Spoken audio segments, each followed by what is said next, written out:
Hello guys, this is Shaq from Shaq's Hacks. Welcome to my channel. Today I'm gonna review the Tribit XSound Mega. This one here. It looks very smart and it looks quite nice. You will notice straight away that it's got an oval shape driver. Now oval shape drivers like the JBL Charge 5 produces a great bass. And they also added the passive radiator. You may be able to see it here and also at the back here. And I listened to a lot of genres of music and it all sounded good, with low-end music like bassy music like R&B, and I also tested the mid-frequency and the high frequency with some dance and classic music, and it also performed very well. So this speaker is got 30 watts of RMS power, titanium drivers, 8000 mAh battery for up to 20 hours playtime, 3 EQ options which I will demonstrate later, music synced LED lights, aux in, and a removable strap. You can also take phone calls and it has a built-in mic in here. And if we look at the back, we've got a USB-A charge out port, aux in for plugging in your MP3 player, instrument or TV, which you can't find in nowadays speakers. They got rid of it and I am not sure why they did that, because it's still quite useful for a few people. And a USB-C charge in and charge out port, which is a great feature. So I'm just going to switch it on now. And as you can see, it's got a nice RGB lighting, which you can control with this button here, and it's got 3 modes. So let's have a look at the buttons and the functions. So here, I'm not sure if you can see it, it's NFC tag, so you can quickly connect the speaker to your NFC enabled phone. The power button, the Bluetooth button, the play, next and previous song, the volume up and volume down buttons, the RGB LED control button, and the EQ button. And I don't know if you can see it, with the EQ button you can go through 3 modes. So there is the music one, which is the default one, X bass, which I've tried it and I'll demonstrate it later, and it's quite smooth bass, and audiobook, which will extend the vocals. So let's not waste any time, let's go straight to testing. But first of all, we'll start with the unboxing.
Told your friend you're not okay, and tell me what's wrong and why you never said you felt that way.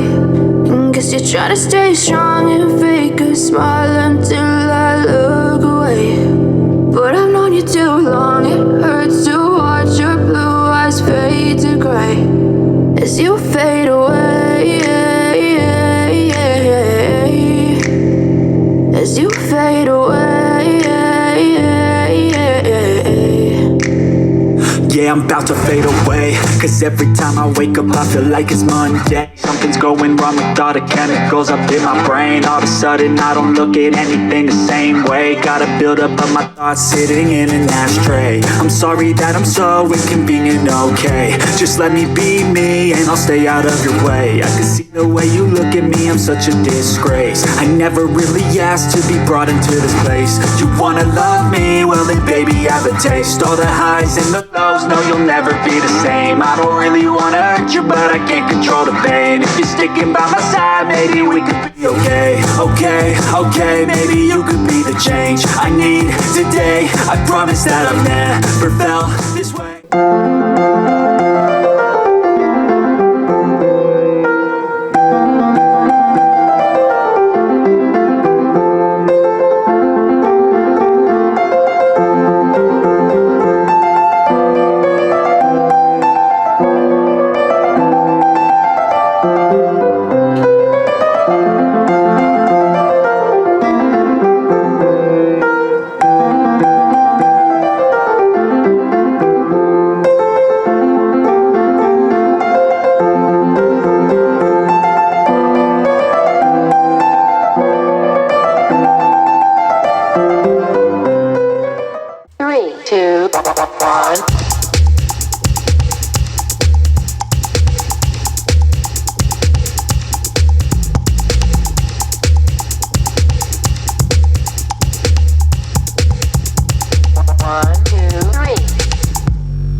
Check the mic and make sure it sound right, boys.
Right guys, we came to the end of the video. Thank you very much for watching. I hope you liked it. If you decide to buy the speaker, you will not regret it. It does sound fantastic. It looks great, as you can see. It looks durable. If you're not sure about any of the specs, if you have any questions, if you want to see me review another speaker, or if you want me to do a teardown, please ask it down the comment section below. Also, don't forget to subscribe so you can see my next review, and I'll see you in another one. Bye.